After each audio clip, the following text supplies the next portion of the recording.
Wasted World of Sports crew, ahoy! How's everybody doing? Happy grand final day. Canterbury versus Otago. Now, I did say last week, the heart... Well, no. Yeah, that's right. The heart says Canterbury.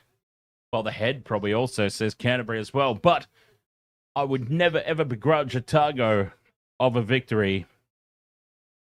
We are in for a blockbuster game. I can feel it. Looks like a very strong breeze there at the stadium, blowing left to right across the screen as we look at it. Do excuse me as well, because I've also got one eye on the World Series. Game 1 is underway in the Major League Baseball World Series. And Toronto Blue Jays, I can tell you, for those who might be interested, Toronto Blue Jays have gone on an absolute tear.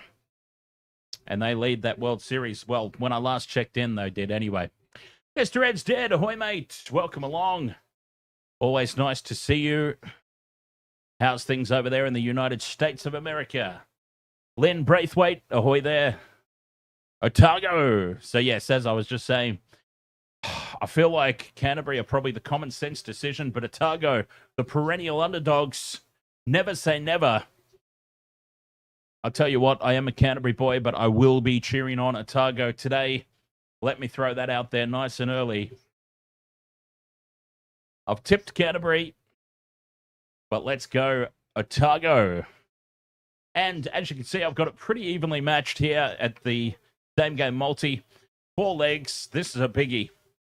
Well, this is a decent-sized one anyway.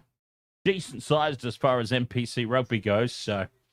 Considering that I haven't really followed along with the entire season, I kind of started to tune in around the finals time, semi-finals, of course, we did here live on the channel.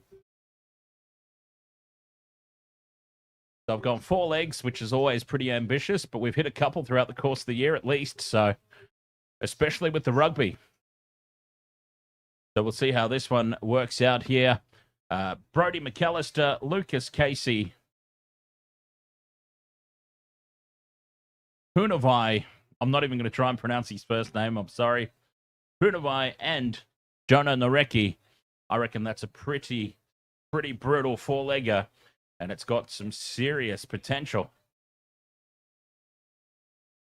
Here we go, Canterbury's finals record, 1992 to present.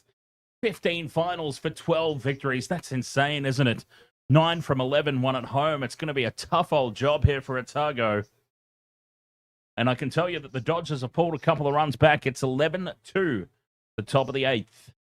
11-2 to Toronto Blue Jays are currently leading the Los Angeles Dodgers, if you can believe that. Or maybe you can believe that the Blue Jays would be in the lead, but you just can't believe that scoreline. 11-4.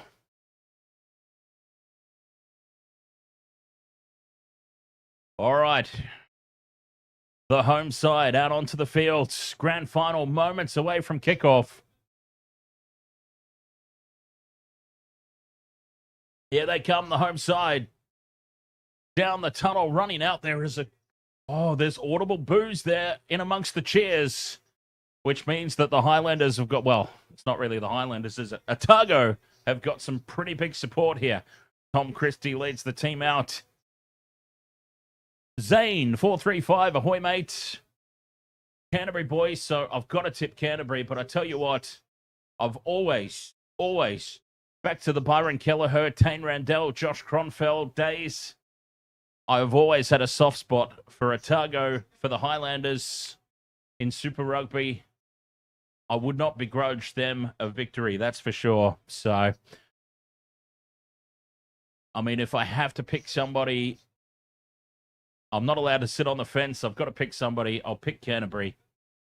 But this is going to be a cracking contest. We saw that the last time these two teams played, only 2 points in it, I believe. It was a late try victory for Otago. But boy, we just went over Canterbury's finals record. 15 finals they've competed in for 12 victories, 9 out of 11 at home. That is an immense record for Otago to try and overcome here. But from what I've seen from Otago throughout this final series, you've got a very strong, gritty team. And they won't be afraid to go toe-to-toe in the breakdowns. They won't be afraid to throw counter-attacks back at this Canterbury team. And we saw Hawke's Bay put up a pretty solid effort. They never really troubled Canterbury. They never really rattled them, but they managed to maintain a lot of possession. If Canterbury don't get their hands on the ball a lot more than they did against Hawke's Bay, Otago have got a real chance. That's my 2 cents anyway.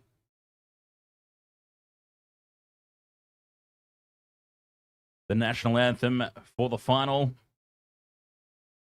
And then we'll be getting underway.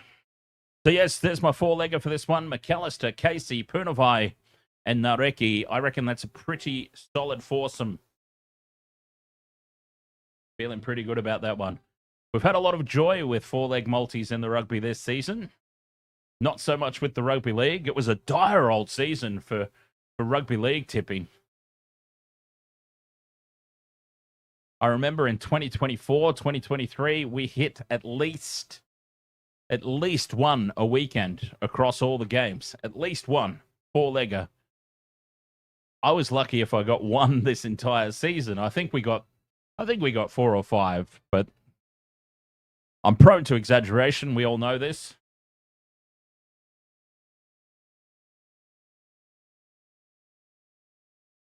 Wonder if anybody we know is out there in the crowd. I'm sure that they'll sing out in the chat room if they are.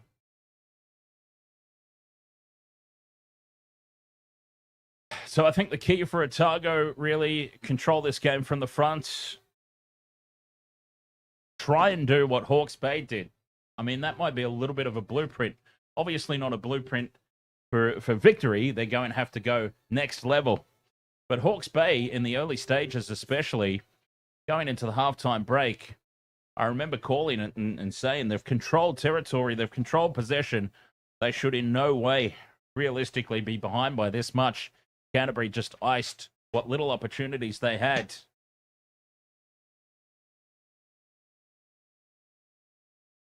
So we'll see what Otago can present. Kickoff moments away. I'm excited. Chat room, who have you got winning this one? Predictions. Fire it away. James Dolman, the referee.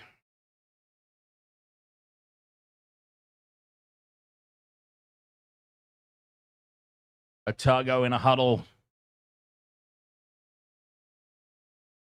Afternoon rugby.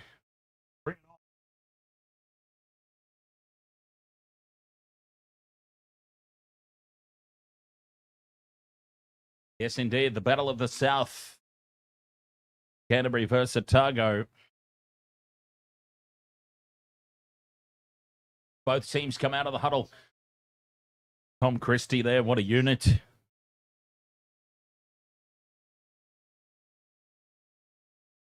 Counting down the seconds till kickoff.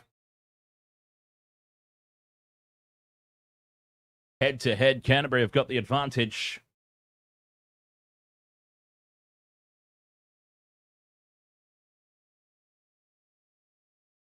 And it is Canterbury, the home side, with the kickoff. Otago will receive. The whistle is blown and we're off. Grand Final 2025.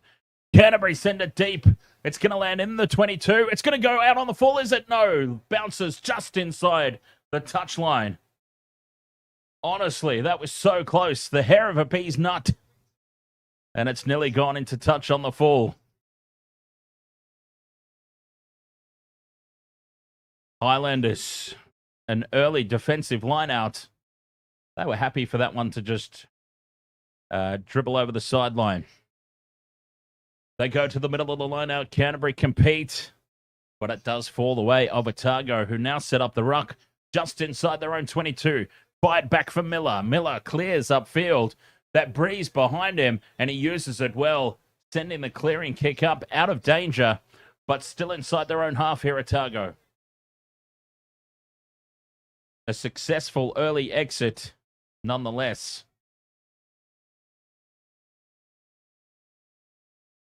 What can Canterbury dish up here with their first line-out throw? McAllister, who is, of course, in the multi. Goes to the front, taken down by Liam Jack. It's loose, but it still sits up there for Canterbury. 40 metres out, 5 metres in from that far touch. And they can get to work here a minute and a half into the contest. Bringing it back into midfield. Christie clears out nicely, still there. Chapman sends it down the right side. McLeod steps back in field, but easily defused at the moment.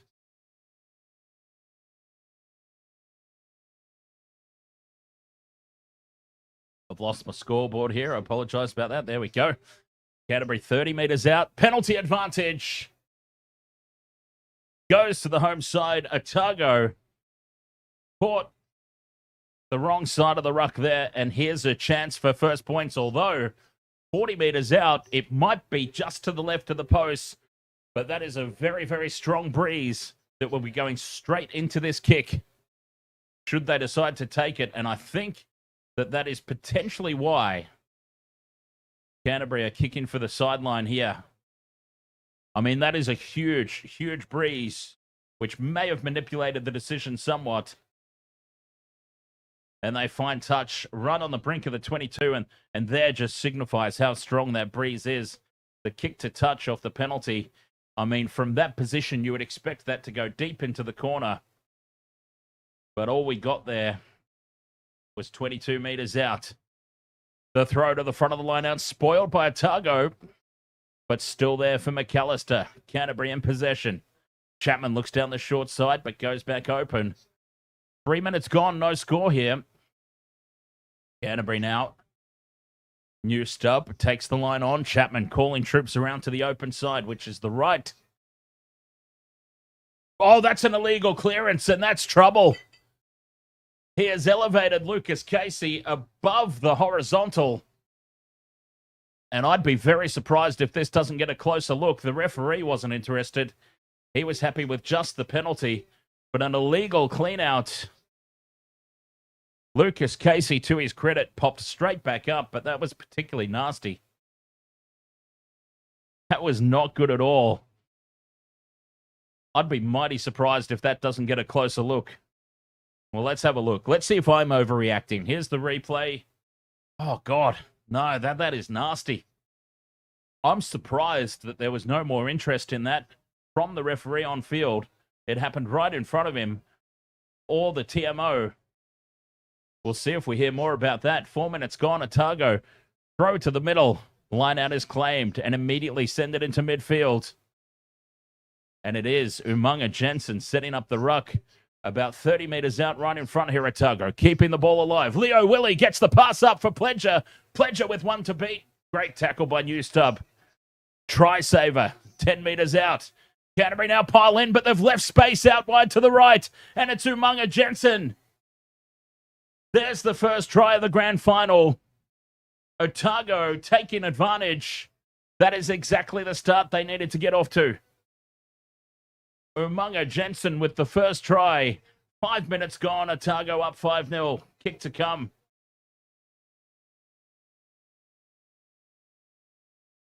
They've got that breeze at their back. It is an intense breeze. It's got to be worth some points. And that is a crucial first try. Oh, wouldn't you know, I say this all the time, but wouldn't you know, I seriously considered Umunga Jensen for the multi. And here we go. We've got word in the referee's ear. I think he's just been given the all clear for that try. Cameron Miller with the conversion attempt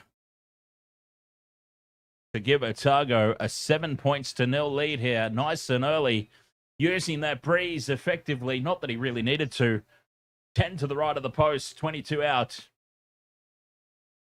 He slots it over to make it 7-0. What a start here for the visitors. Exactly what the doctor ordered. 6 minutes gone. Otago with the lead. Dream start.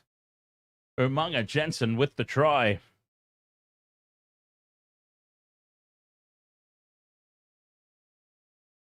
Fantastic work. Otago, the dream's alive. I am really surprised. Now, the thing about that illegal clean-out that we saw that gave Otago the penalty and gave them the piggyback up into striking range, and we'll come back to that as Canterbury get us back underway. It's a shallow kickoff, and they've batted it back. It's loose, but now collected. Down the left edge they go, and they've got some space. Punavai with the goose step. Now angles back in field, taken down just on the 22. Chapman wants some troops. Newstub sends it into midfield. And that's Brewy. What a name. Finley. Oh, Brewis. Sorry, not Brewy. Oh, I was going to say Brewy would have been a fantastic name. Canterbury now looking to strike back. That illegal clean-out, yes, there wasn't a lot of height in it. So Lucas Casey wasn't elevated. But it was still dangerous. Anytime you dump a player on their shoulders, on the back of the neck, whether you've lifted them up a meter in the air or they're 10 centimeters off the ground, I think it's dangerous. Very lucky that no more was looked into. Nice short ball, opens them up. Hanna goes straight through. He's got no support with him. Now he gets the offload. Back it goes for Gardner. Gardner to Chapman. 10 metres out, Canterbury. Here they come, looking to hit back. 10 metres out from the line. Enor. Where's he? Lurking over on the left. Keep an eye on him. Chapman wants him over on the right, though. Back open side. Penalty advantage to Canterbury as Otago desperately hold on. Tom Christie with the pick and go. Now Brewis lays it back just a couple of metres short, the home side. Told to use it. 11 phases they've gone. The pick and go as they continue to come down this left edge, closer and closer to the sideline. New advantage. Keeping it in the tram lines here left. A metre out. Who's going next? Half a metre out. Canterbury controlling possession. 15 phases. Another fresh advantage. And now they're over the line this time, are they? No. Otago drive them back into the field of play. Now they're over the line. Diving over right inside the touchline. Millimetres in it. And it's Dallas McLeod.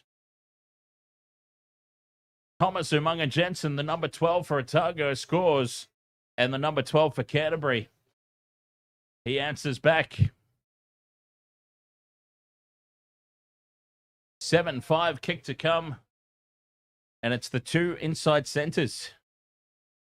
How about that?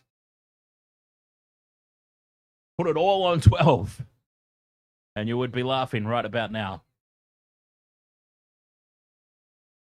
So Canterbury have hit straight back. 9 minutes gone, 7-5, but a kick here from the sideline.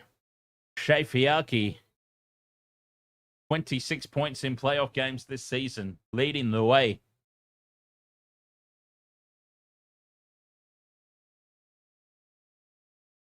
He is bang on this left touchline.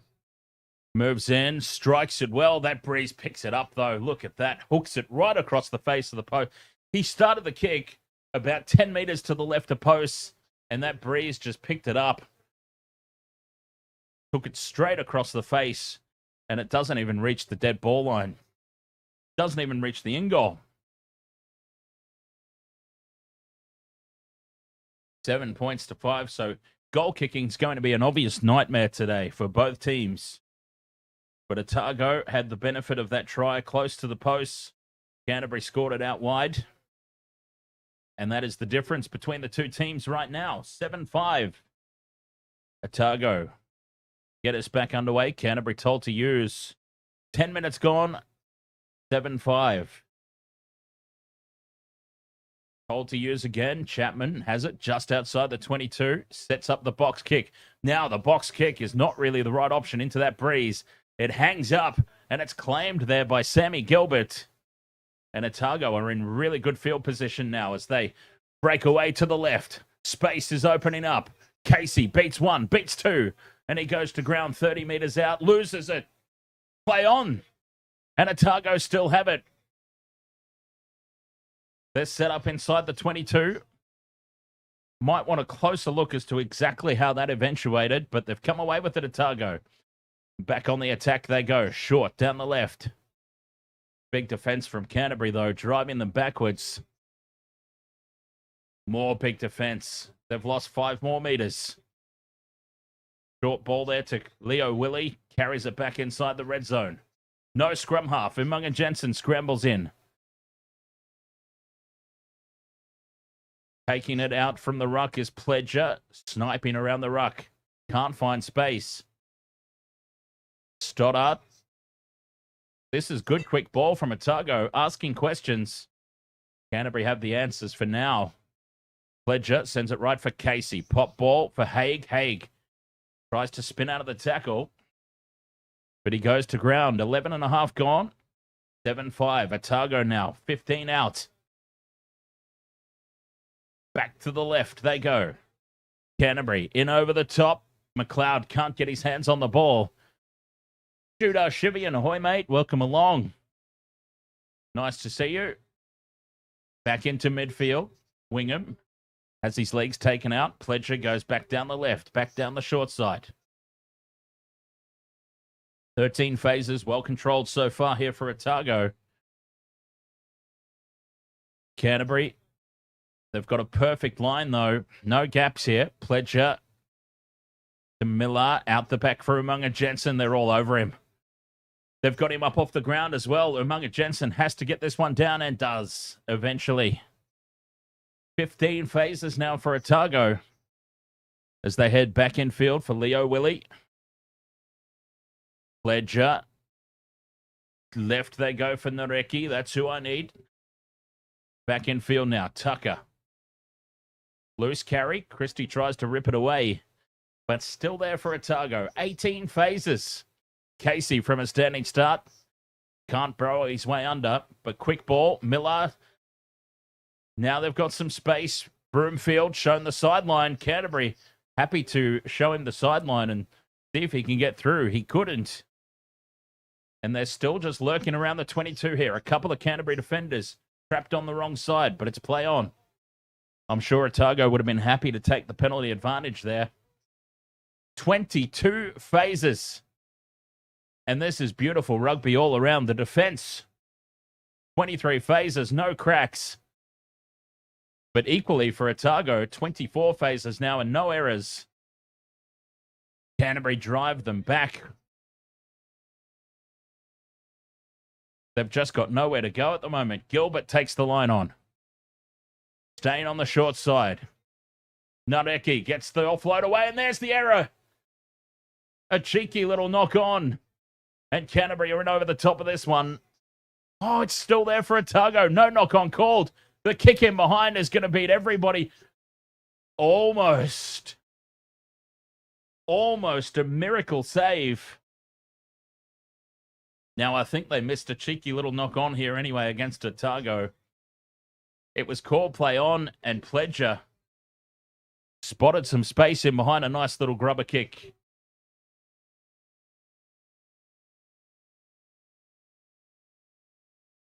Big homie Dave, ahoy mates. Quite possibly, yes, it's obviously a big day, but we'll see. Quite possibly so, as we've got an injury stoppage here. Judah Shivian, sorry to ask, but what are we watching? Wasted World of Sports. No, I'm just being a smartass. I know exactly what you mean. This is the New Zealand National Provincial Championship in Rugby Union. Think about it, Judah. This is essentially what the New South Wales Cup is to the NRL. This is what... this is the step down from Super Rugby, basically. Yeah, this is the competition where all the Super Rugby teams from New Zealand are derived from, if that makes sense.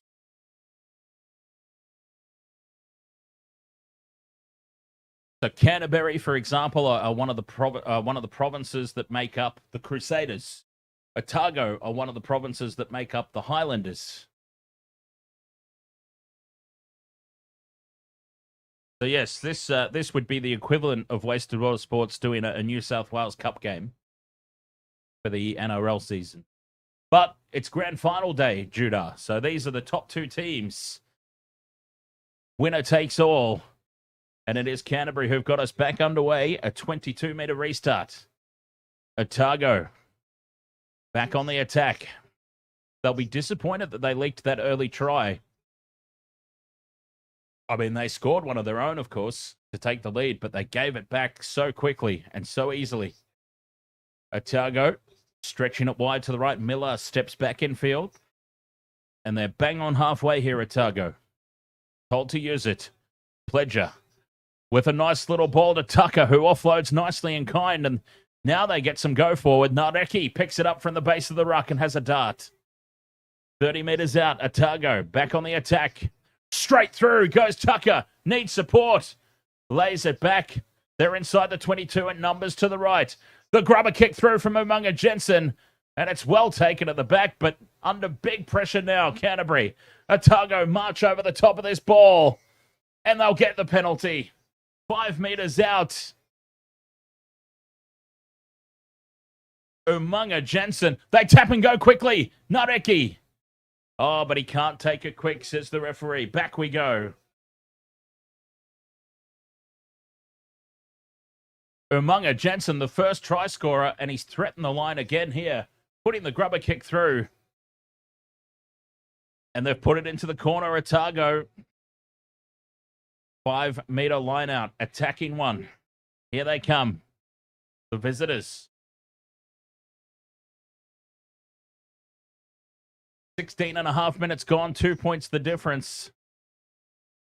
Big throw this one for Souchon. Goes to the front. Canterbury look to spoil, but it's an air swing, and the rolling maul is set here for Otago. They go sideways and collapse all over themselves. Pledger releases it now. And Umunga Jensen at first receiver. Half a metre out. Oh, he's been immense so far today. Ollie Haig now a metre out. Canterbury and over the top illegally. Penalty advantage for Otago. The ball spills out the back and they will take the penalty. Bang in front. 5 metres out. It's a gift 3 points.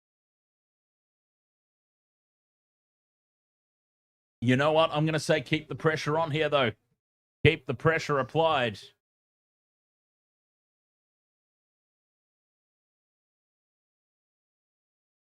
Toronto Blue Jays are 1 out away from claiming Game 1 of the World Series. Well, they're taking a scrum here, Otago. I think this is smart. Keep the pressure on. They'll be trying to get Umunga Jensen into a one-on-one situation, if at all possible.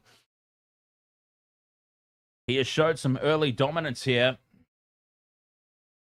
So why not try and get him isolated, try and get a one-on-one with somebody. The scrum down 5 metres out in midfield. 18 minutes gone. This is a huge moment. Huge opportunity. They bind. And no, Pledger's not interested. Now they set. Pledger feeds. It's picked up by Leo Willie at the back. And Leo Willie goes for the line. Oh, centimetres short. Now diving over is Lucas Casey. Lucas Casey for the first tick off our multi. Picks it up at the base of the ruck and dives over.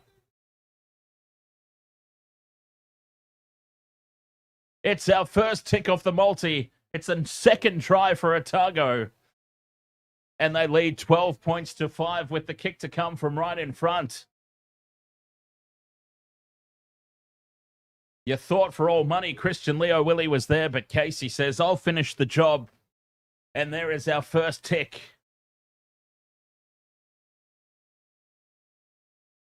Oh, I've got a good feeling about it. Great feeling about this multi today. As Miller from right in front converts. And again, Otago with this win, this unpredictable breeze. Scoring points, importantly, tries, that is, close to the posts. Shea Fiaki had to try and do it from the sideline. The breeze picked it up and hooked it across.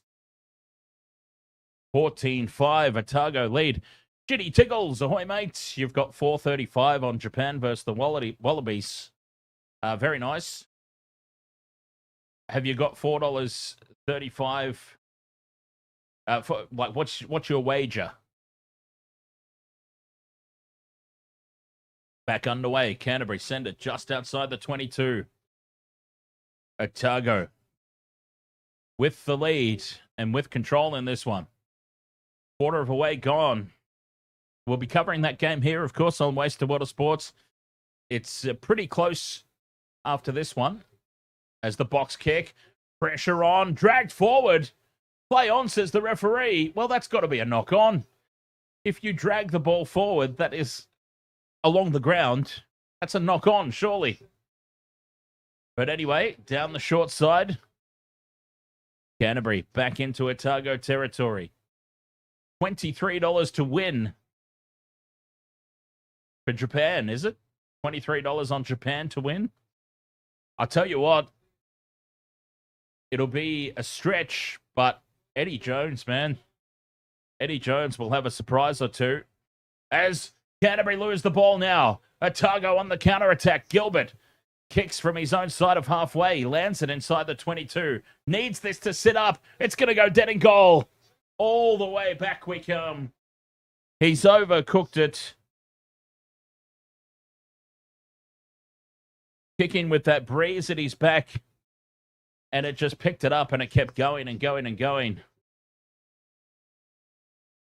Through the hands might have been the better option there with that breeze at the back, but not to worry. And he gave it a shot, and you certainly can't hold it against them for trying. That's a huge let-off, though, for Canterbury. Scrum down, 40 metres out. They can go back on the attack. A successful kick there, though, would have had them under incredible pressure.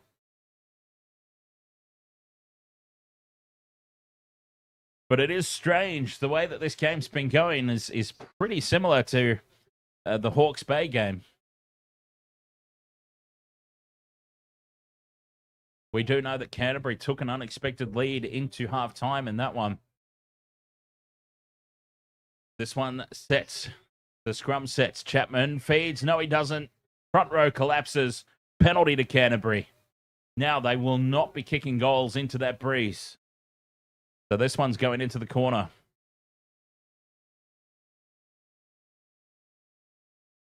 Newstub steps up. Not even a consideration of a kick. Newstub steps up to put it into touch.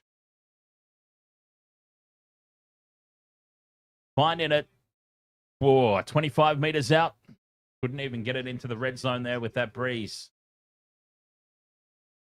Yeah, you feel like if that breeze maintains, Otago probably need to take at least a 14-point lead into halftime. It is that strong. McAllister throws to the middle. Canterbury come down with it. Rolling maul is set. Christie breaks away early.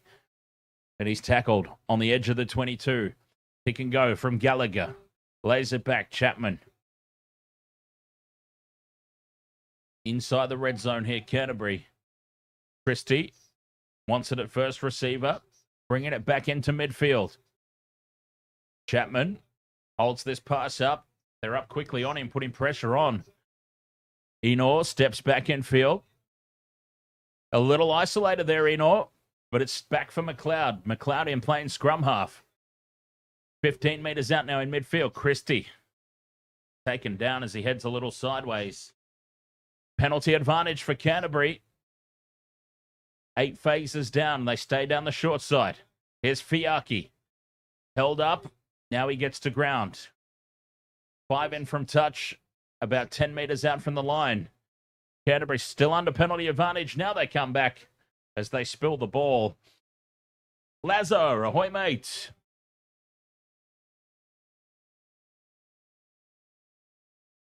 Chris Bradley, ahoy mate. An official warning now here to Otago. Too many penalties down this end. They've all been offsides as well. So, I mean, that's probably more to the point.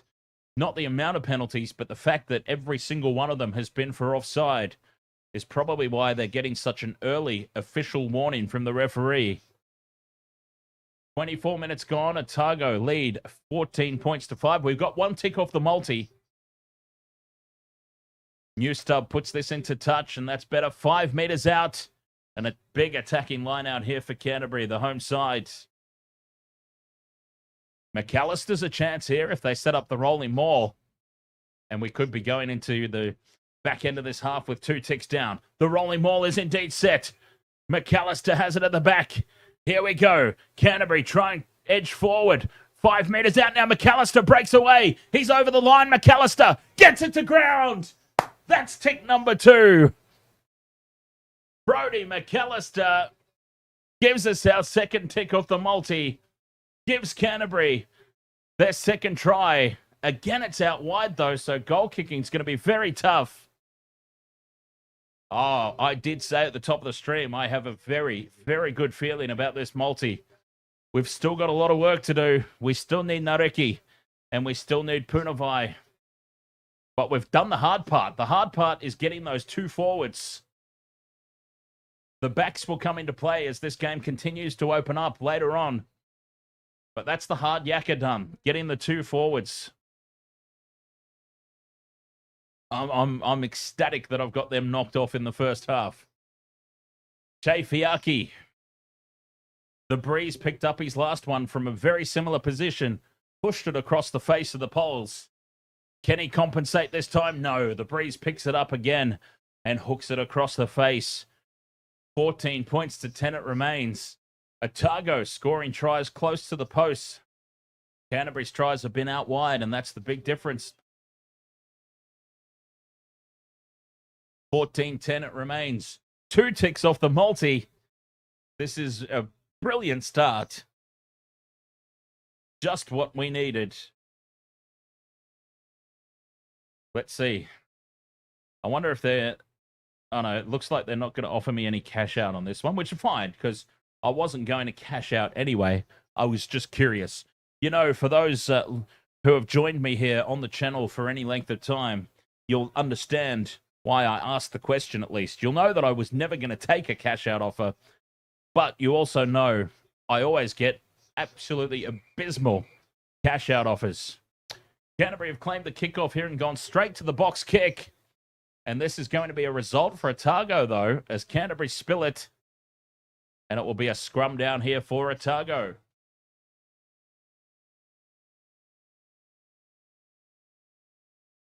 Lazza says it is great that Wasted Water Sports are following the National Provincial Championship New Zealand Rugby.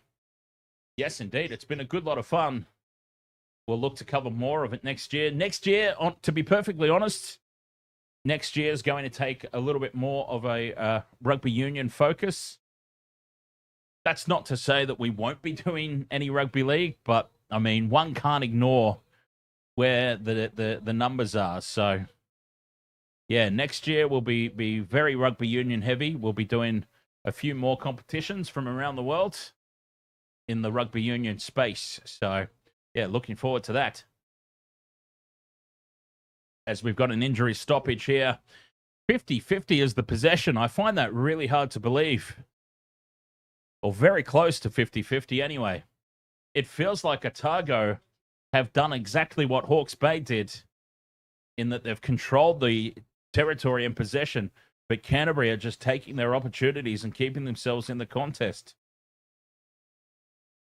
What it's felt like. Scrum down here. And it looks like it's Canterbury who have the feed, actually, as Chapman with the ball. Scrum now. Wheels sideways and collapses, and Canterbury spill it at the back. We'll go straight back into another scrum, and this time Otago will have the feed. So there you go. I thought Otago had the feed in the first instance. Well, they get it now anyway. A knock on there. The big number 8, Dom Gardner. 27 minutes gone, Otago. 14 points to 10. We have got the Wallabies versus Japan, the Cherry Blossoms. That's going to be interesting. Eddie Jones, of course, at the helm for Japan. I think you'll have a surprise or two. Eddie Jones, of course, was the coach of Japan when they caused that massive boil-over at the Rugby World Cup over South Africa. What a turn-up it would be. As Canterbury push early and the front rows collapse, we'll have a reset. 27 minutes gone. Otago putting up a fight. Lazza, you enjoy both league and rugby? So do I, mate. I do too. Yeah. It was always going to be a little bit of a test. The NRL, I've sort of joked about it, but NRL was always going to be a little bit of a test. The second a team that I don't like won the competition. Yeah, we've been pretty lucky here that every year on Wasted Water Sports so far, the winner hasn't bothered me. So yeah, it'll be interesting to see if I back up for next season's NRL. Certainly won't be as much as I did this year. Like this year, I did practically every game every weekend. I'll be focusing mainly on Super Rugby at the start of the season, and we'll pick up the NRL around May when Super Rugby's over, I reckon. My interest has waned just a little bit. I won't lie. I'll be brutally honest about that. We've got another scrum reset here. Just to keep the focus on this game. NPC Grand Final for 2025. And we have also another injury stoppage. 28 minutes gone, 14-10. Otago lead. The difference has been the goal kicking. There is a huge breeze behind Otago. Massive breeze. So goal kicking's been an issue. Otago have scored their 2 tries close to the posts. Both of Canterbury's have been out wide on the sideline on the left. Jay Fiaki has had both kicks picked up with that breeze and pushed across the face of the poles. That's the difference between the two teams at the moment. You would imagine that as they continue to score tries, both teams, that will balance itself out. We are also halfway through this 4-leg multi. McAllister and Casey, 2 of the toughest legs of the 4, I reckon. Done and dusted early as Pledger now breaks away. Charging onto it is Umaga Jensen on the burst. Otago now 30 metres out in midfield. Big defence from Canterbury in midfield, and Casey spills it cold. Lucas Casey caught the defence, I guess, out of the corner of his eye, and down the ball goes. Dropped it cold.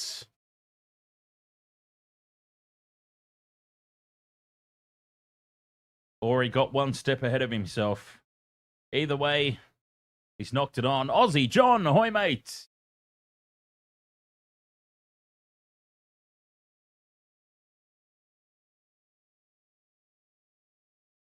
By the way, Lazza, there'll be an announcement coming soon. You'll probably see it on my Facebook before anywhere else. But we have organised the Brisbane leg of the Wasted Water Sports Wild Nights parties. So Gardner picks it up from the back of the scrum, and big defence on McLeod. Driving him backwards. Still there for Canterbury, though. Chapman with the double pump goes out wide for Fiaki, who steps in field. Fiaki with the offload. Back to Chapman, and they're up to halfway. Enor goes into play. Scrum half.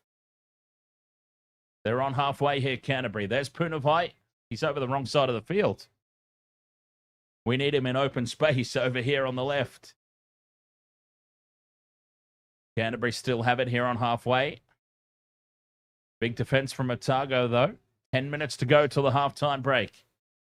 Now they bring it down the short side. Otago go for the intercept, and it's lost into touch. Now that was a genuine attempt at intercept. The ball popped up. It wasn't knocked down. It'll be a scrum for Canterbury.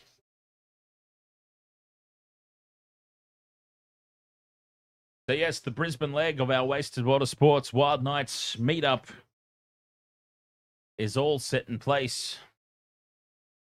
Just waiting on some final confirmations, and I'll be good to officially announce it. Lazza, as I said, you'll probably see it first on my Facebook. But that'll be pretty cool. We do, of course, have Melbourne. Melbourne first. Sydney as well in early December. Dates to be announced. But yeah, it's going to be fun. Heading interstate and yeah, if you want to come out and party with me, do feel free to. I'll be doing it anyway, so why not invite some people along? Scrum down, big drive here from Canterbury. They've marched over the top of it and put Otago backwards. It was their feet, of course, so it's not like they shoved them off the ball. But a dominant scrum there from Canterbury. That's the first sign of scrum dominance we've seen from either side. As Canterbury now have it, still on halfway. Breaking away to the left. Piaki, dummies, takes the line on. Otago holding firm. Big drive here, though, from Mataele. Might be the first time I remember him having his hands on the ball. Canterbury head back into midfield. Mataele goes again. 40 metres out now, Canterbury. Slowly but surely creeping forward. Aussie John, that's awesome, mate. Yes, Aussie Broadband. I absolutely swear by that company. I do not work for them. I do not get any money from them, but they are absolutely brilliant. I switched over to them a long time ago. I've never looked back. Aussie Broadband. Canterbury in midfield. New Stub takes the line on. Chapman goes quickly. Pops it up there for Punavai. Back into midfield now. Brewis goes out the back for Fiaki. Mataele steps off the left. Flick pass up and how some space opens up. It's a loose offload for McLeod. And McLeod loses it forward. We'll have a scrum down on the 22. A feed to Otago. But Canterbury, they were building there. They were building and they were putting pressure on.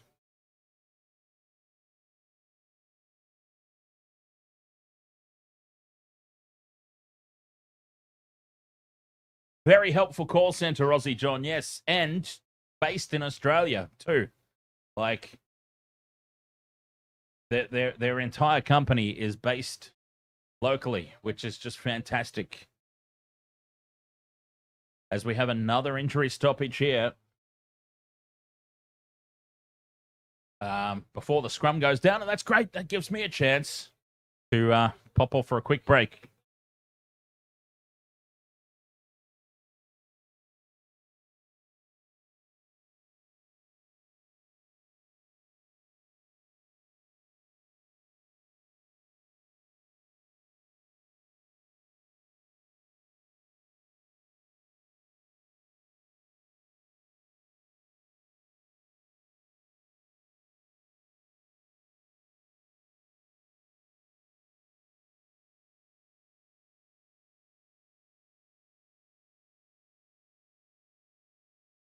Scrum down here. Otago will have the feed inside their own 22. It binds. Sets. Pledger with the feed. Canterbury push early. Penalty to Otago. The early drive.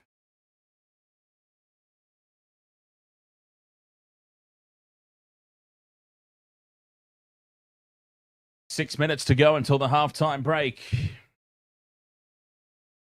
2 missed conversions, the difference between the teams. Otago off the back of that penalty with the breeze at their back, of course. And they find touch 10 short of halfway.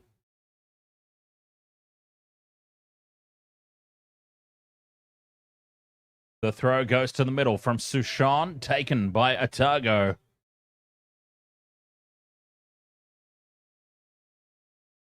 It's gone to ground immediately, so Pledger's got to dig this one out. They keep it in tight. 5 minutes to go till the break. What's their exit going to be like here? What's their exit strategy here, Otago? The box kick gives the go. Pledger puts it up. Chasing through hard here is Broomfield. Pressure on Canterbury at the back. Oh, but Newstub's done extremely well. He got away from the chase of Broomfield and lays it back 10 short of halfway. 14-10. 4.5 to go till the break. What a first half it's been.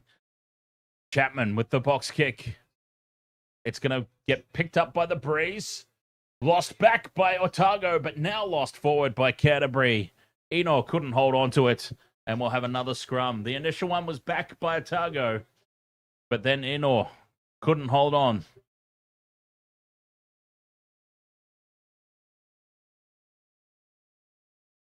And another scrum as some sloppiness has crept into this game, approaching the halftime break.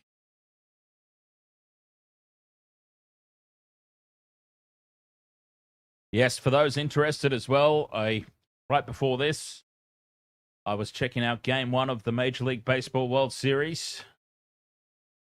Toronto, the Blue Jays, leading the World Series 1-0 over the Dodgers. You can't believe it. 11 points to 4, or 11 runs to 4, I should say. Scrum goes down here, Otago. Don't get the feed again. Canterbury pulling down. Front row collapses before the scrum gets fed. And Canterbury's scrum has just fallen apart a little bit here against their feed.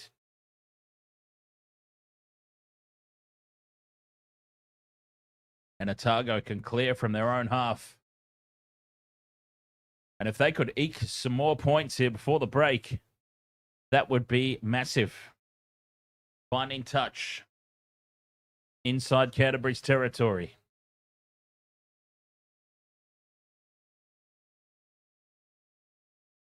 About, what do we got? 35 meters out. Duchamp with the throw, goes to the front. Canterbury look to spoil, but it's there for Otago. Into midfield they go. Miller sends it along for Umunga Jensen. Now a wraparound. Duchamp started the play with the line-out throw, of course. Finds himself all the way over the other side of the field. Umunga Jensen at first receiver. Goes out the back for Gilbert. Gilbert lurking. Now they send it left. Casey fires it along the line. Sushon involved again. And Leo Willie now angles back in field. Now straight through goes Tucker. Well defended by Fiaki at the back, but now no fullback. Otago look to push the passes as Fiaki now scrambles back into position.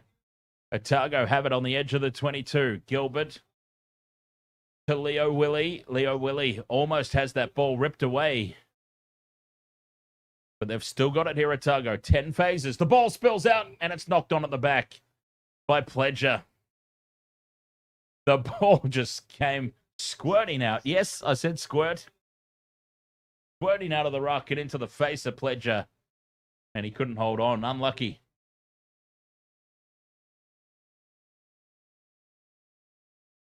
Looks like we're going into halftime with this 4-point margin. Will it be enough?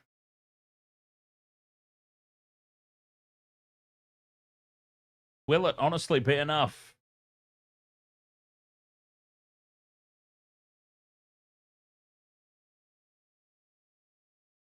$50 seconds to go until the halftime break. I've just got that feeling that they might have needed some more points. They've got that huge breeze at their back. That will now be Canterbury's in the second half. Will it be enough?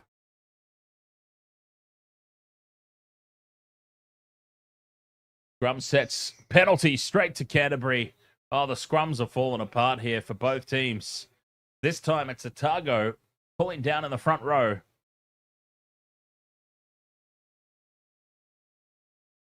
We have not had a successful scrum now. The last 4 have gone straight to penalties or free kicks.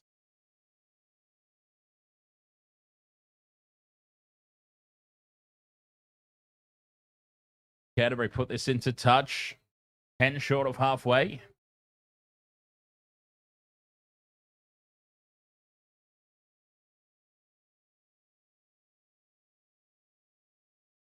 Time is up on the clock. The next stoppage of play will be halftime.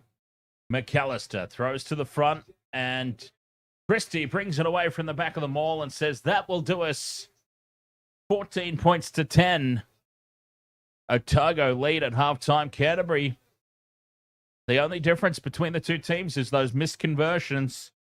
that breeze in the second half, I feel like that breeze is worth a lot more than the 4 points that Otago have managed to muster up.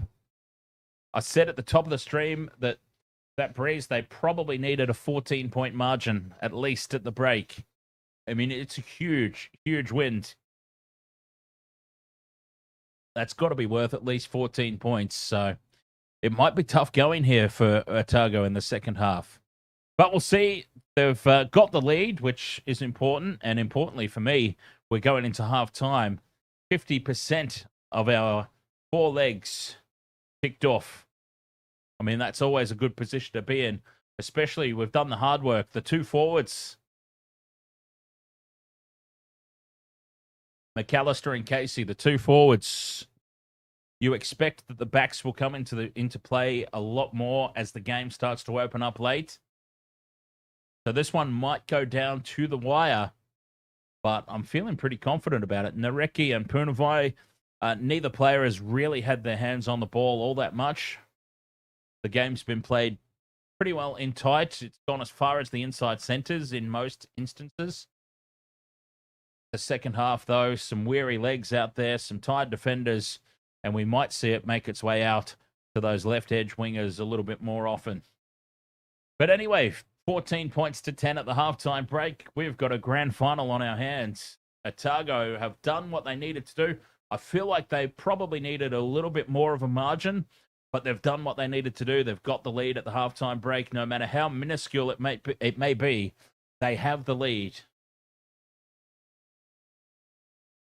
Aussie John, very glad to hear, mate, that things are going well for you there with the internet. As I said, yes, Aussie Broadband, absolutely swear by them. You know what would be cool? A little bit of sponsorship from Aussie Broadband. I might hit them up, actually. Just be like, hey, look, I use your service. I use your service for streaming. It has been unbreakable. Who knows? DJ Shaq, yes, indeed. Japan, the Cherry Blossoms versus the Wallabies coming up after this one. I have just got this feeling, DJ Shaq. I have got this sneaky little feeling that Tricky Eddie, he might have something up his sleeve. Eddie Jones, of course, manufactured that historic victory for the Cherry Blossoms over Japan in the Rugby World Cup. I feel like he might have a trick or two ready for the Wallabies here today. I'm excited. I'm excited. You know what? It probably should be and probably will be a little bit of a blowout, but I've just got this feeling. It's a sneaky suspicion that this one might be closer than we expect. Certainly closer than the bookies expect. That's what I'm saying. Let's have a look. Let's see if it's evened up a little bit in the odds. The Wallabies will obviously and understandably be heavy favorites. I'm just interested to know if maybe it's evened up just a little bit. No, it hasn't. Okay, Japan 14 for the win. What's the line, though? Japan are surely covering a 22.5 line, right? I reckon the Wallabies will win by about 14. Japan with a 22.5 line is something that is very, very tempting to me. I'm keeping an eye on that. I will take Japan at 22.5 line. I think Wallabies will win, 14, 18. 22.5 seems like it's an exaggerated margin that they're giving, and I will happily take it.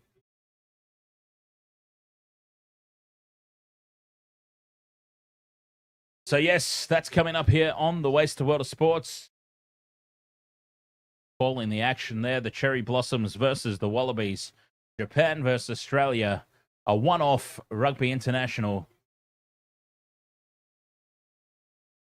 But we've still got 40 minutes of this one to get through first. The home side, Canterbury, the heavy favourites, trailing at the halftime break. They were, of course, playing into that huge breeze.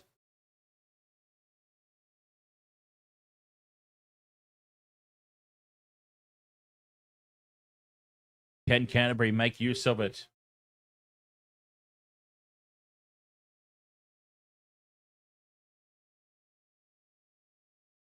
$14-10.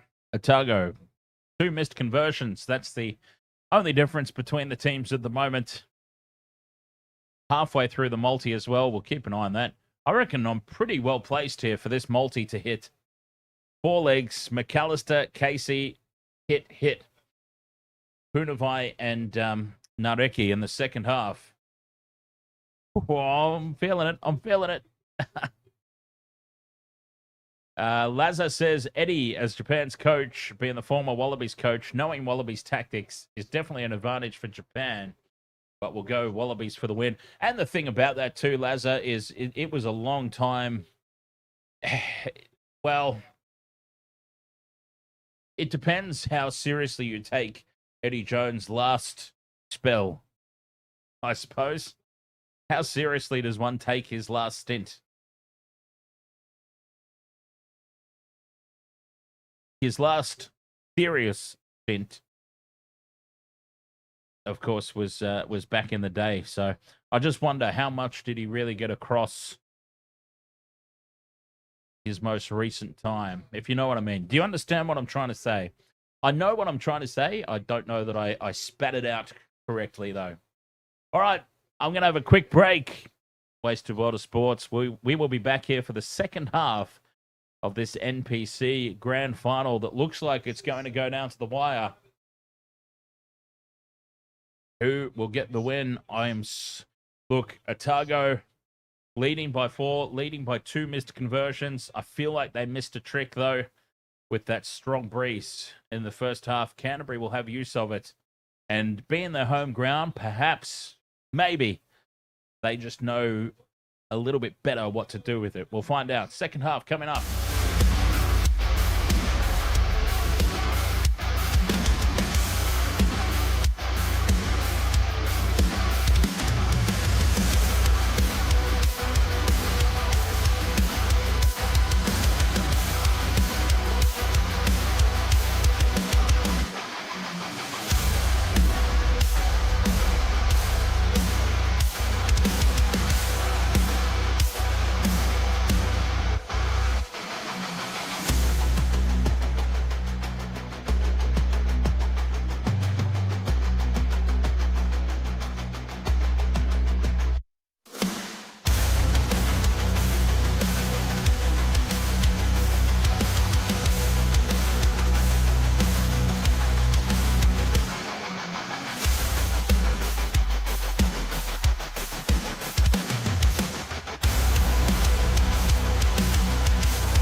Ah, yes. Halftime here, 14 points to 10. Otago taking the fight here to the home side. NPC Grand Final. Second half will be underway very, very soon. Lazar says, Eddie Jones is a great coach, like Wayne Bennett, but both are past their prime. Oh, no. I wasn't saying that. I wasn't suggesting that at all, Azza. I just meant he's when the Wallabies brought him back in, remember? Wallabies brought him back in, and the whole thing was just a nightmare scenario, right? So I don't know how invested he actually was, or how much control he even really had. It felt like a little bit of a player rebellion. So just on the point of Eddie Jones being Japan's coach, and how much knowledge does he actually have of the Wallabies tactics and whatnot, is what I was trying to say. That second stint, he seemed disinterested. They seemed disinterested. So I just wonder how much of what he was involved in even still exists, is more what I was trying to say.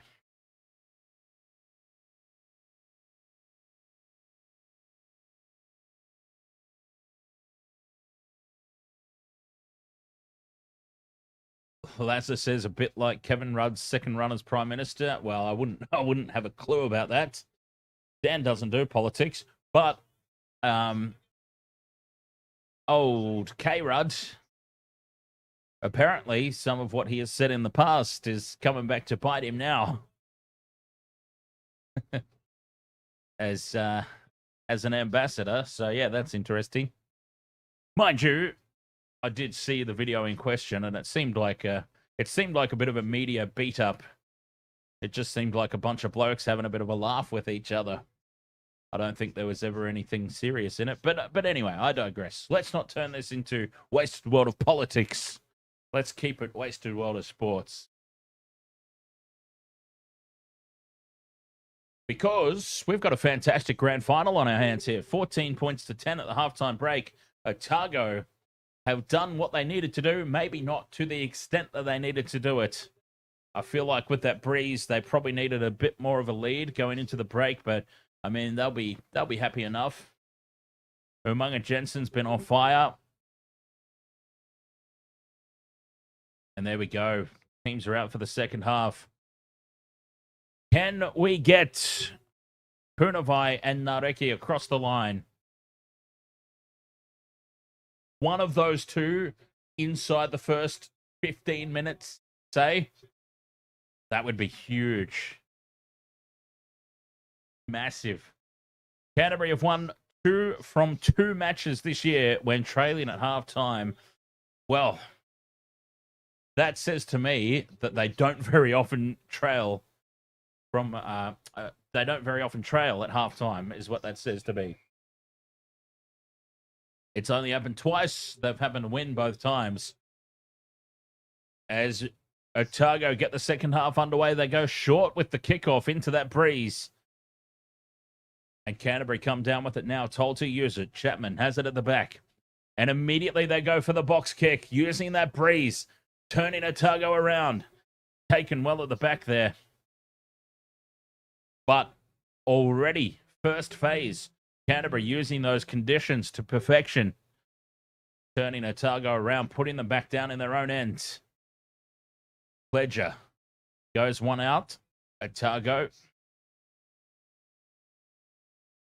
setting up their exit plan. Pledger now with the box kick into that breeze. Keeps it low and 45-degree angle. It's picked up and goes close to the sideline. Flicked back in field with the no-look pass. And Chapman dives on it for Canterbury. The idea was right. Kicking into that breeze. Pledger, he kept it on a 45-degree angle so that it didn't really get picked up. But it got dangerously close to the sideline. Now the box kick. Again. Chapman kicks down. Taken by Punavai. Bumps off one. And he goes to ground 25 out. That's promising signs. Getting Punavai involved. Christie uses a decoy. Canterbury go out the back. Inor onto Fiaki. Fiaki steps in field. And he's taken down just outside the 22. Canterbury now play quickly down the short side. Christie back in field. Links up with Brewis. Brewis taken down again. Poor ball security at the back of the ruck. Otago up quickly. And Canterbury hit the reset button. Christie, a little isolated. Otago, get hands on, but can't steal it away. Canterbury spill the ball. Big Otago defense. Oh, but the knock on first against Otago. Double knock on. First one against Otago, and now tempers are flaring. A little bit of shirt grabbing, a little bit of push and shove. Some frustration here, I think, from Canterbury, as they just couldn't get a roll on here to start this second half. Some poor ball security at the back of the ruck. Some spilt ball. Frustration from the home side.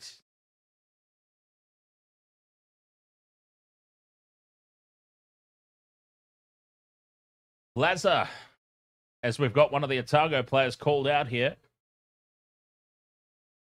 In from the side. Players involved in a wrestle. Just trying to gain control of this match here, the referee. So, Lazar is asking if we'll ever do some Gaelic football. I would, man, I tell you what, I'm not a fan of AFL, as we know. That's what Jace and Sai are for. They'll be covering the AFL next season. But I love me some Gaelic football. I love when Australia play Ireland in that crossover test match series. If we can find out when that is, and if it's on KO Sports or something here in Australia, I would love to cover those games. Australia versus Ireland, Gaelic football tests, I would do it in a heartbeat. So there we go, Lazar. If you're up to the task, my friends, if you can find out some information about that for us, Australia versus Ireland, Gaelic football test matches, I would love to cover those. As Canterbury, off the back of the scrum, Mataeli with the crash ball. Canterbury have started their second half red hot. Just as expected. Otago, I feel like they don't have the lead that they needed. Here's Mataeli, goes again. Steps off the right. Opens them up. Pops the pass back in field. Chapman to Mataeli again. Oh, he can't get enough of the ball. He barely saw it in the first half. He's gone looking for work here in the second. As now numbers to the left. Numbers to the left. Where's Punavai? Otago number up. Fiaki with the fend. Draws in the last defender. Gives it to Punavai, who's dumped back in field. Otago have hands on. And that is the penalty. Punavai holds on. And it's Nareki. 11 on 11.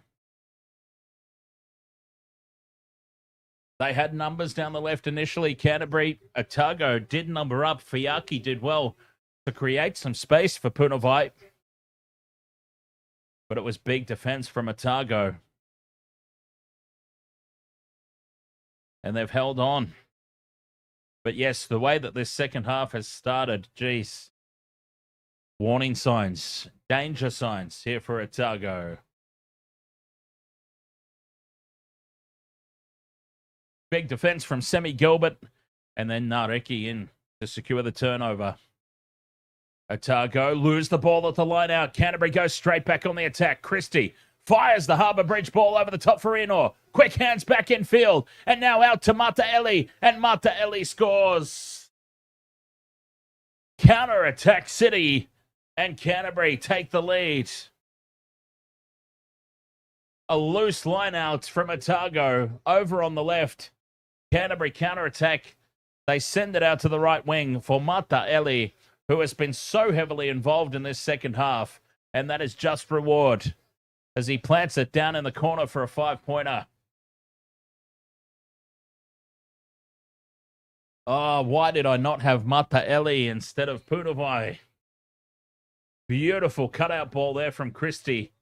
Quick hands from Inor into McLeod, and McLeod had Mataeli. Got him with a one-on-one situation, and the big man's too hard to stop. Canterbury take the lead. 15 points to 14. Shea Fiaki again from the sideline. Poor Fiaki's just like, guys, help me out here. At least this time he's got the breeze at his back.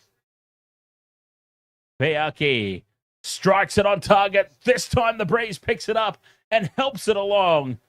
Piaki with his first conversion of the night. And Canterbury lead 17-14. Oh, you just knew that 4 points was not enough of a lead. You just knew it. And Canterbury strike early in the second half. It was Mata Eli. We need Punavai. But, oh well. I think it will continue to open up this game. It'll continue to open up as Otago get us back underway. 17-14, Canterbury leading. Told to use it. Chapman controls it at the back. The box kick clearance, using that breeze again. Sends it high, up over halfway. Taken well by Gilbert. Otago back in possession.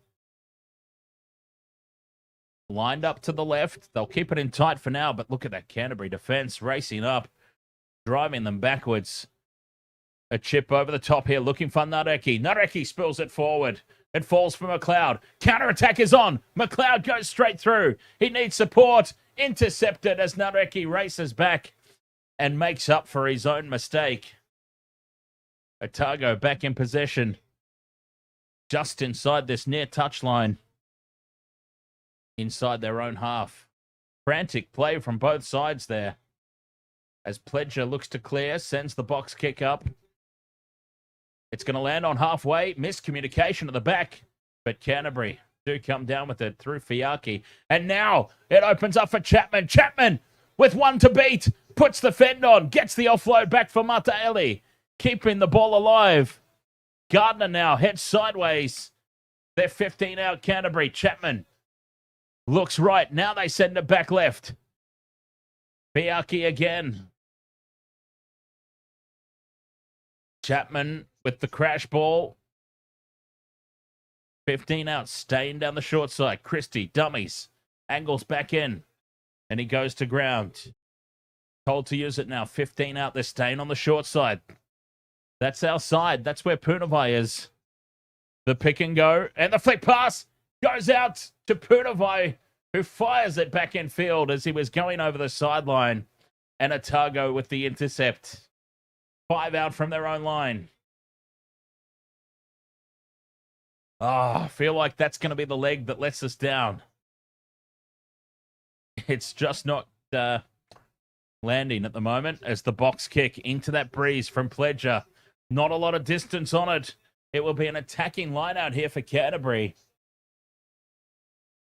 This opening 8 minutes has been one-way traffic. Otago just can't get out of their own end.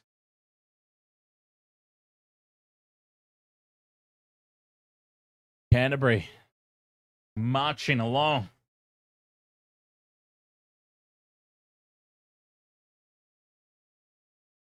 An attacking line out here inside the 22.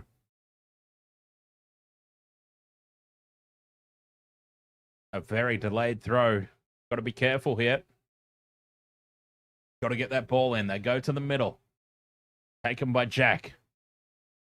Out they go early and into midfield for Dom Gardner, who lays it back. Gallagher. Chapman back down the short side. Quick hands. Punavai out the back for Hannah. Hannah offloads infield for Jack. Chapman looks down the short side, and that's where they go. Yeah, Gardner. 15 metres out. Christie with the pick and go. Canterbury clean out. Now they're a little isolated. Leo Willie's in over the top. Otago, hands on the ball, but still there for the home side. McLeod steps back down the tram lines. 5 metres out. McLeod taken. Canterbury are going to keep this in tight. There's our boy Punavai just lurking out the back. 5 metres out. The pick and go. Liam Jack now has a crack. Still 5 metres out, Canterbury. 9 phases through. They're going to keep this in tight. Hannah dives over the ruck. Again, the pick and go. Otago's defence up to it at the moment. Now they break left. Otago caught on the wrong side here, but the ball's out. Play on. Casey's in over the top of it and steals it for Otago, but he falls off. It's still there for Canterbury. Here's McLeod. Half a metre out, over on that far left touchline. Nowhere to go. They've got to bring it back open side. And that's where they do. Chapman gives it in field. Christie now with the pick and go. Otago's defence holding firm. A metre short. Gallagher held up. Leo Willie's in over the top of this one. Chapman has it back. Cut out pass to Newstub. Newstub lays it back. Punavai in over the top. Now they've got numbers to the right. Piaki steps back in field. What a tackle from Miller. Try saver. Potentially. Now it goes for Inor. Braden Inor fights his way over. Oh, it's opening up now. Canterbury controlling every facet of this game. Braden Inor dives over and it is opening up now.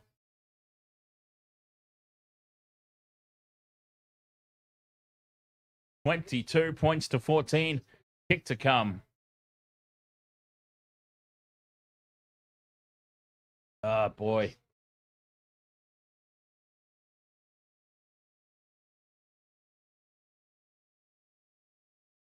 The multi's starting to look a little bit haywire.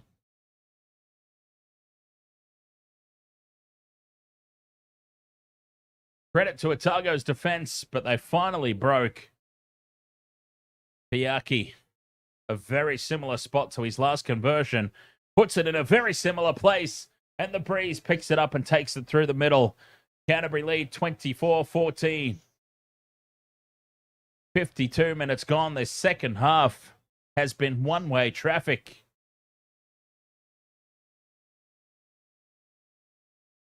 And they're doing it comfortably now, the home side. Wasted Water Sports crew as Otago come back for the kickoff. If this is your first time hanging out with me here on the Wasted Water Sports and you've enjoyed it, do feel free to hit the like and subscribe. We cover as many games as we possibly can. We've got Japan versus the Wallabies in the international coming up after this. So, yeah, do feel free to like and subscribe and follow along and come and party with us again. As Canterbury from the kickoff, Chapman puts the box kick up over halfway, taken by Gilbert at the back. Gilbert was attacked in the air, and this will be penalty advantage for Otago. They just got that kick chase a little wrong. Did Canterbury. Penalty advantage for Otago as they look to hit back. Leo Willie keeping the ball alive.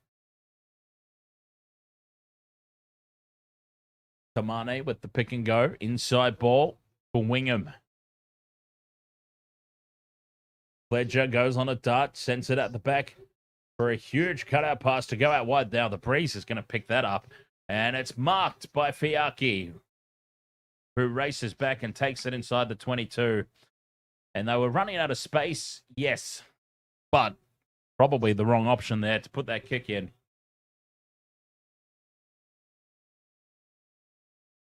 24 points to 14 it is, I assure you. Sometimes the scoreboard's a little bit finicky when it comes to updating. But it is Canterbury up by 10. It'll update eventually. Otago will get the ball back now. Their line-out throw on halfway. They go quickly. Oh, and that's forward. Otago have tried to go quickly to the front, and the ball was batted back to the substitute hooker, Liam Coltman, but it's gone forward in the process, and they've got that horribly wrong. Oh, it's all just falling apart a little bit here for Otago.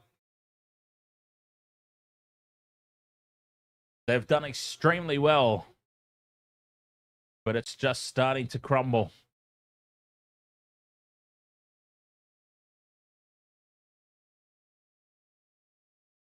24 points to 14. Canterbury with the lead. That will update eventually. I don't know why it does that. It really is quite frustrating. Anyway, I suppose I'll leave it to its business. It'll update eventually. As Canterbury control the scrum here on halfway, and charging onto it is Purnavai. 40 out now from the Otago line, looking to pile on some more misery to the visitors. Fiaki to Mata Ellie, who does well to reel that in. Bumps off one, steps back in field and gets the offload back for Fiaki. Otago scramble and number up. But really feeling the pinch now. Canterbury. Chapman kicks in over the top, bounces it into touch inside the 22. Just keeping Otago down in the corner. There we go. She's updated. 24-14. God, how many phases of play have transpired before that updated? Coltman now with the throw. Defensive line out here for Otago. Just outside their own 22. Under big-time pressure. Goes to the front. No trick plays this time. And Leo Willie bursts up the middle. Beats one. Lays it back. Taken back into the 22 for Miller to clear. Now it was taken back in. He's kept it in the field of play as the breeze picks that up. I thought for all money that was going into touch. Piaki now in midfield. Just goes into contact and sets it up here for Canterbury on halfway in midfield. Chapman looks left before he comes back down this right-hand side, and some quick hands for Jack. Taking them back inside Otago territory. Cut out pass for Mata Ellie. Mata Ellie offloads. Back for Newstub. Newstub in field for Chapman. And Chapman scores. Canterbury are racing away with this grand final now. Beautiful hands down the short side. Mata Ellie has been an absolute beast in the second half. And Chapman, the cheeky little number 9.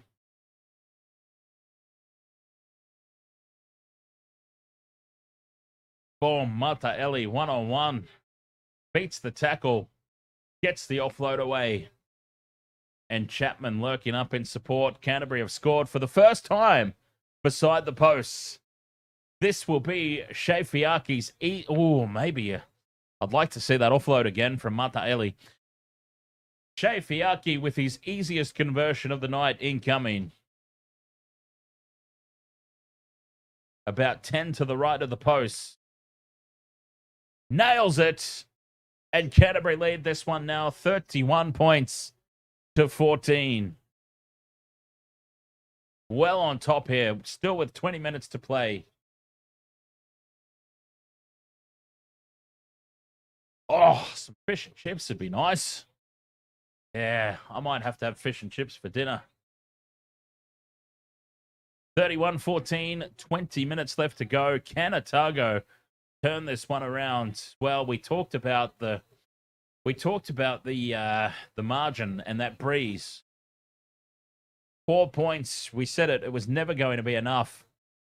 I think it needed to be at least 14. They would still be in the game now, Otago, as they go short with this kickoff. And it's taken by Gardner. Canterbury back in possession. Ball is out. Otago, come in and claim it. They need to hit back here, Otago. Through the hands left they go. No, dummy and straightening. They fooled me. Leo Willie with the cutout pass, and they've lost it. Knock-on advantage. Canterbury back in possession. And that will be a scrum now.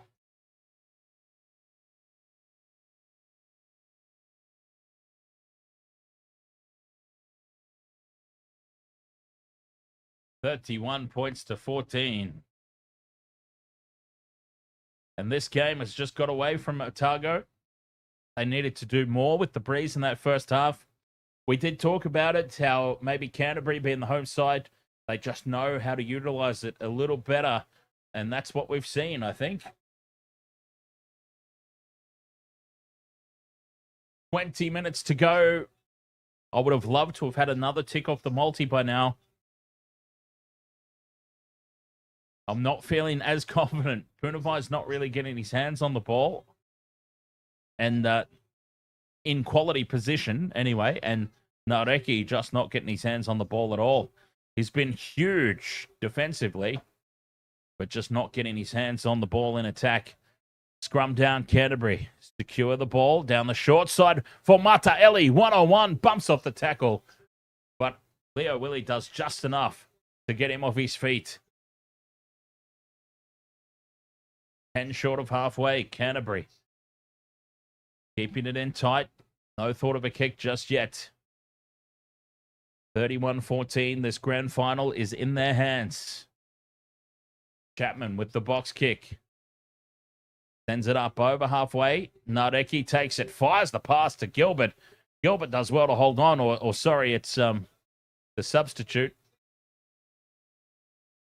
Now some space out to the right. Here's Umunga Jensen. Flick pass back in field. Pledger keeps it alive for Coltman. Coltman tucks it under the arm and charges forward into midfield. And now it opens up for Otago heading for the try line. Try-saving tackle by Fiaki. Now the crash ball. They surely can't hold on. They don't. Charging over the line as one of the big boppers. I couldn't see a number. Let's see who it is when he steps up with it. A crucial try here for Otago. They open them up in midfield.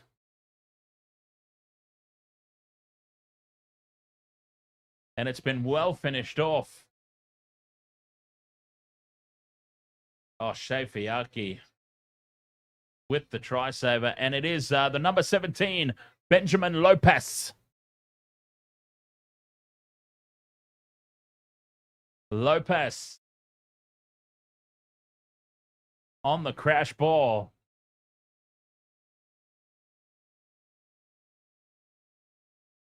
So there we go. Otago, a crucial try.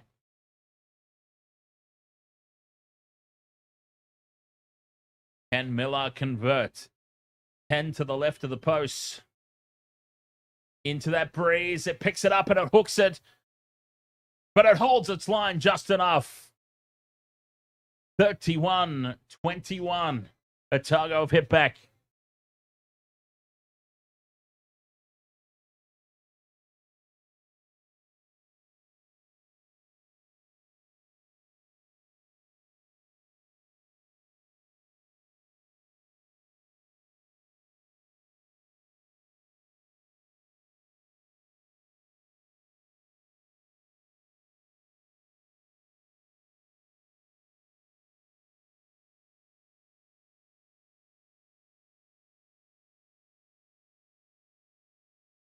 Well, there is some life in this game just yet. Otago holding on. They claim the kickoff and it goes back to Miller to clear into that breeze. Piaki takes it on halfway. And he takes it 10 meters into Otago's territory. 31-21. There we go. That one updated nice and quick. I didn't even have to intervene. Chapman now heads left. Canterbury with some quick ruck ball. New stub kicks in behind and it's going to beat everybody into touch. Just outside the 22. 10 points the margin. 16 minutes left to play. I think the multi's done.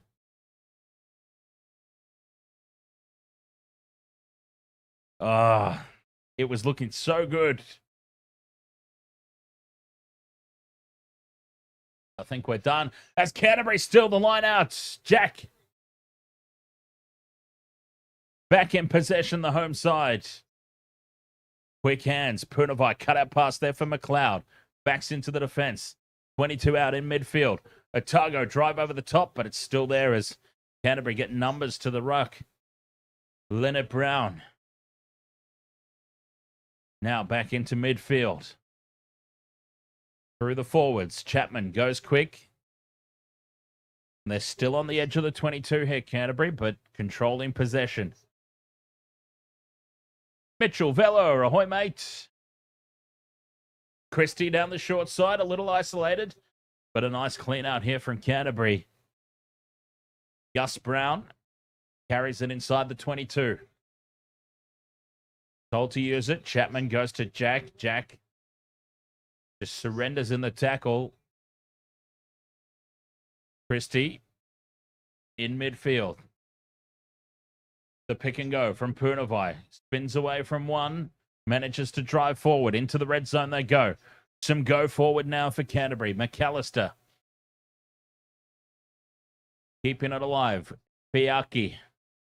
Down this right edge. Otago have got hands on the ball. He'll Gilbert, but he's cleaned out. 14 minutes left to play. The home side to the chance of the home crowd.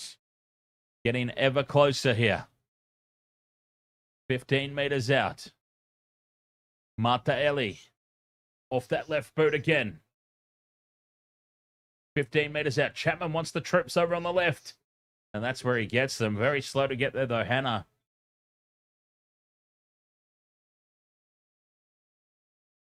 Gardner with the hands out, ready for it. Pick and go from McAllister. Just drawing him the Otago defense. When do they try and break free? Well, they don't really need to, do they, Canterbury? Otago have got to do all the play. 10 meters out now. Gardner has a crack. The pick and go. 24 phases. Gus Brown down the short side. 5 meters out now. Christie. Initially driven back in the hit, but he gets forward. 26 phases. McAllister with the pick and go. Penalty advantage incoming now. That's what they were playing for. They might just open it up now. Chapman looks for another one. He's lost it. And we'll come back for the penalty. Otago's defense, commendable, but they'd given away a penalty advantage.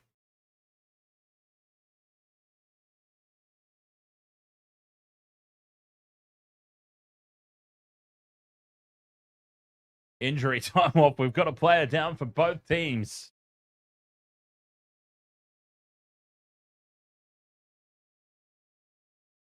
One from both sides. So, yeah, this same game multi was looking really, really good early on. We were 20 minutes into the contest, and we've got McAllister and we got Casey. I thought we were on for all money. But it's just opened up opposite edges. Like Martaeli has come into play big time in the second half.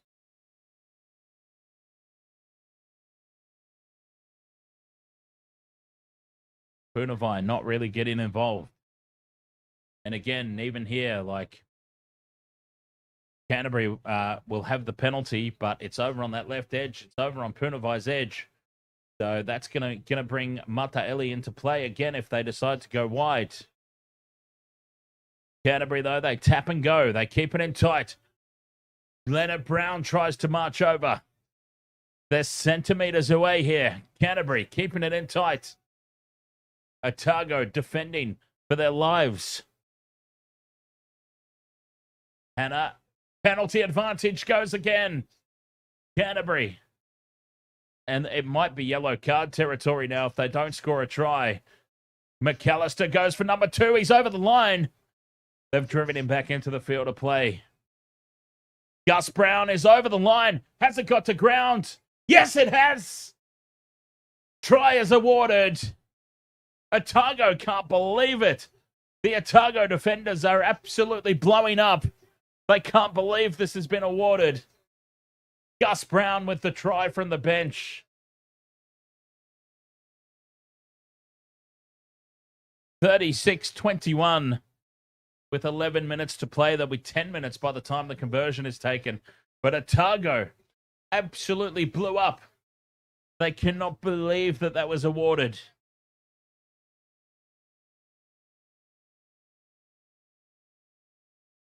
Be interesting to see the replay here. Where's the grounding? I don't know how you possibly see that. But the referee's a lot closer than I am. Biaki with the conversion. Misses it off to the left. 36-21 it remains.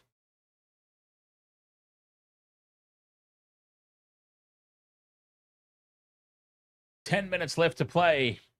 And the home side leading by 15. 36 points to 21. As, not only do the hopes for Otago begin to fade, but the hopes for my same game multi fade away as well. Otago get us back underway. They go short and they've got the ball. Otago on halfway. Miller takes it into Canterbury territory. Can they keep this one alive? Thinking about kicking, but now they go the cutout pass to Umunga Jensen. Umunga Jensen, pop pass back infield. Pledger onto Tucker. Now out the back. Quick hands from Gilbert to Umunga Jensen. Wrapping around the back and bobbling the ball is Casey, but he does well to hold on and bounce off the tackle back in field. It's still there for Otago. Pledger looks down the short side and they get a little bit tangled up. 9 minutes left to play.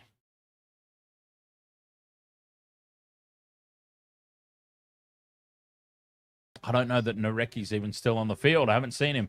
Nice floating pass over the top. Is then spilt forward. Vanga loses it. They've done all the hard work. And in the position that they are, having to push passes, and they've come up with a mistake. Scrum down here for Canterbury inside their own red zone.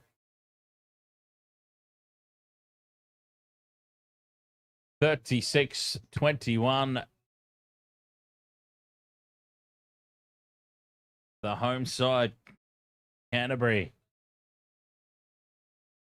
in full control.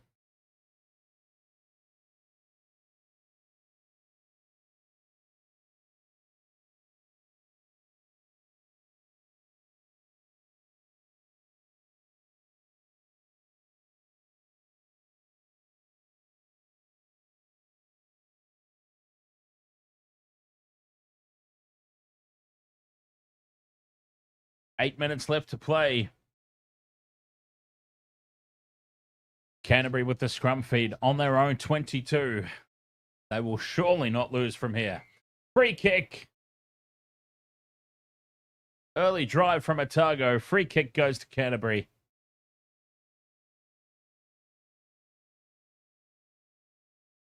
I thought for all money that this four-legger was on.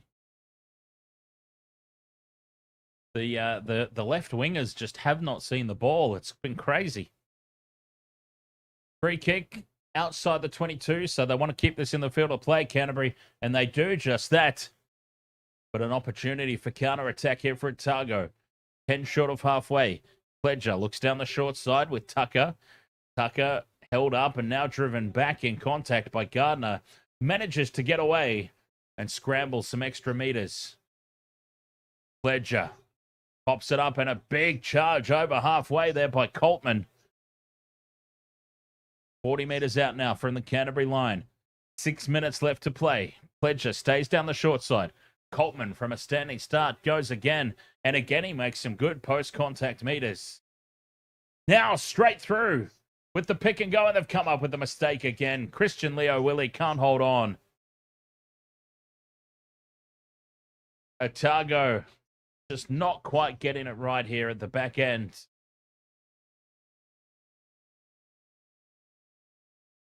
Seven minutes left. Well, 6 minutes left to play now. 36-21. It just hasn't fallen their way in the second half.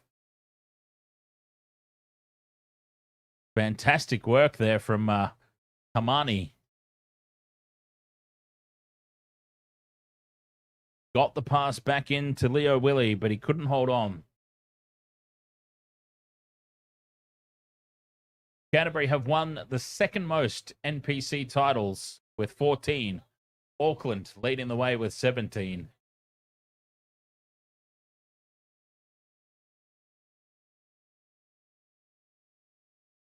Five minutes left to play. Canterbury with the scrum feed just outside their own 22. And it collapses. Free kick to Otago. There's still a little glimmer of hope. They tap and go. Coltman charges into contact here. Low pass into the red zone. 5 minutes to play. They absolutely have to score in the next couple of phases. Pledger keeps it down the short side. Tamani lays it back. Leo Willie with the pick and go. They've got him upright. He gets to ground, though, just inside the sideline. Stoddard with a carry. 5 minutes left to play. Low pass goes again. Back into midfield. Pledger to Gilbert. Gilbert out the back for Miller. Miller steps back infield. Quick ruck ball for Pledger. Bunga picked up and dumped. Pledger with the cutout pass here for Nareki. Nareki cuts back infield. And he's taken down now 10 metres out. That would have made things interesting for me. Nice offload there from Lopez to Coltman. 5 metres out. And Canterbury with the turnover. Canterbury steal it. Chapman clears. The Breeze picks it up and takes it outside the red zone. A nice exit. 4 minutes left to play. Canterbury have cleared their line, but Otago will have the line-out throw.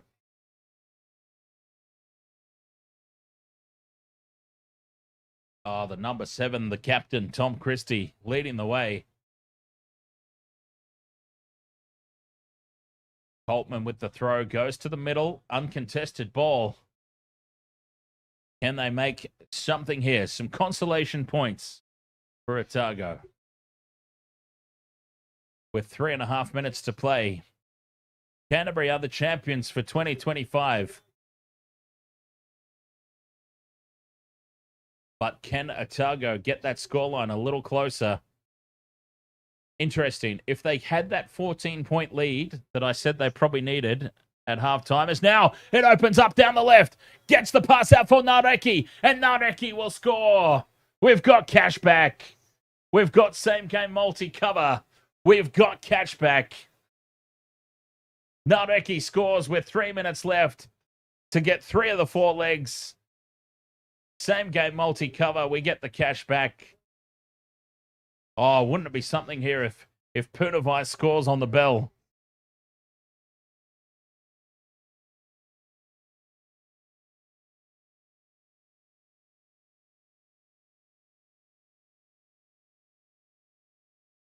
Otago go quickly with the conversion. It bends back through. It's 36-28.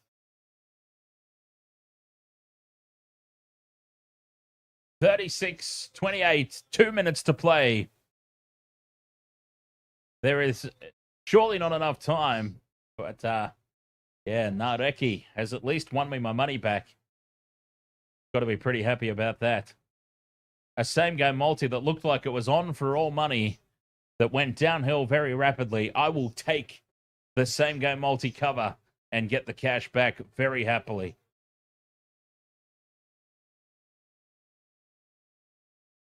Two minutes to play, 36-28. Canterbury lumbering back to halfway for this restart.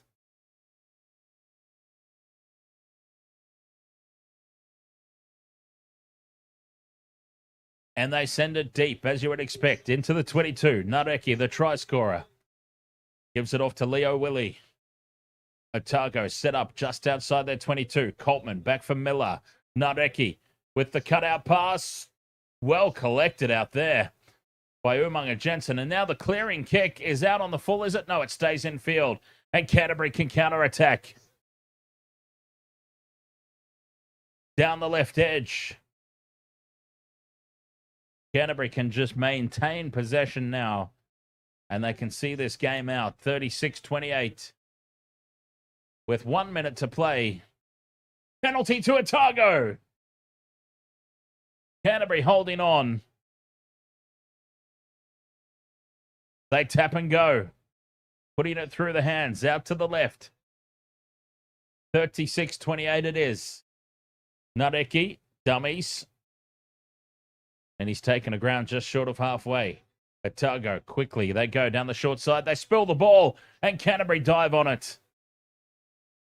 Canterbury now kick over the top. Knock-on advantage is played. Hurley, with nowhere to go, lays it back. 30 seconds to go. Canterbury in over the top of this one. Enor steals it. Enor steals the ball, and Canterbury have it back. 20-25 NPC is theirs. 36-28. 2 seconds to go. Time is up on the clock. Knee crumbler, ahoy mate. The crowd counting down the final seconds. Otago march over the top and steal the ball away illegally.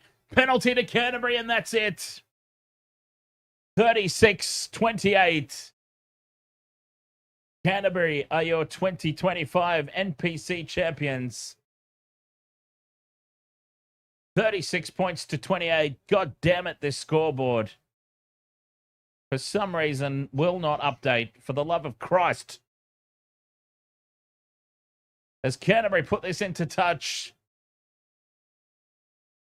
And they are the NPC champions. It's all right. There we go. It updates now at full time. How nice of it. 36-28. Canterbury NPC champions for 2025. Now, I have made it my mission that during the off-season of everything, I will be working on a custom scoreboard so that I don't have to rely on third-party products. And, yeah, we can make sure that it's always up to date. 36-28. Canterbury champions for 2025. Solid effort from Otago. Now, here's the question I was asking. They were leading by 4 points at halftime, and I said it probably isn't enough. They need at least 14-point margin with that breeze. Now, would I have been correct? A 14-point margin. They were ahead by 4 at the break, and they've ultimately lost by 8. So if they had that 10 extra points, they would have won. So I feel like I was pretty spot on with that. Canterbury have won their first NPC title since 2017. Their drought has been broken. Canterbury are back. 36-28. And yes, Otago just did not make use of that breeze in the first half.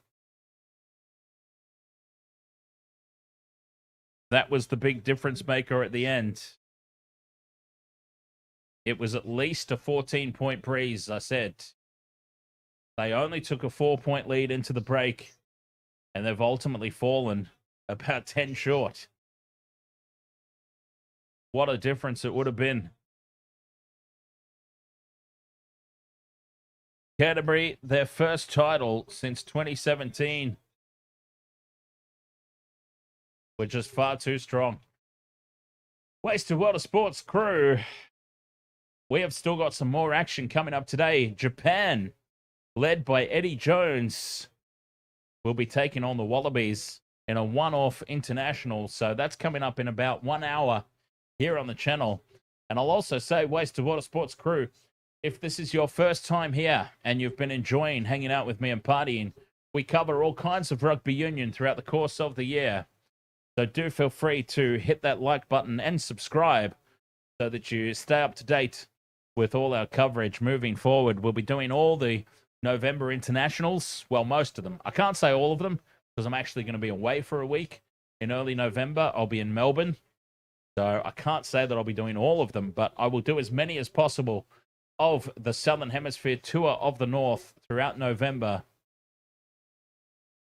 Those are always good fun. And then, of course, we will be back early next year for the Six Nations, which I am well and truly committed to covering as well. So plenty more action to come here on the Wasted World of Sports. And, of course, we don't just do rugby union. We do other sports as well. So, yes, do feel free to like, subscribe, and follow along and come and join the party whenever we decide to have those parties. Canterbury, first NPC title since 2017, 2 strong. And they get the job done, and they farewell Captain Tom Christie and Coach Marty Burke with an NPC title. What a send-off it is for them. Canterbury back on top of the mountain. NPC champions for 2025. Thank you so much for your company here. As always, I very much appreciate it. We will be back in about an hour's time for Japan versus the Wallabies, and I will set that up now so that it automatically redirects you over there if you would like to check that out. Thank you so much. We'll catch you guys next time. Until then, cheers. Stick around for Wallabies versus Japan if you would like to. See you shortly. I'm gonna race off. I've got to put a bet on that one. Let's get a multi on that one since I got cash back here. All right. Cheers, everyone. See you soon. Wallabies, Japan.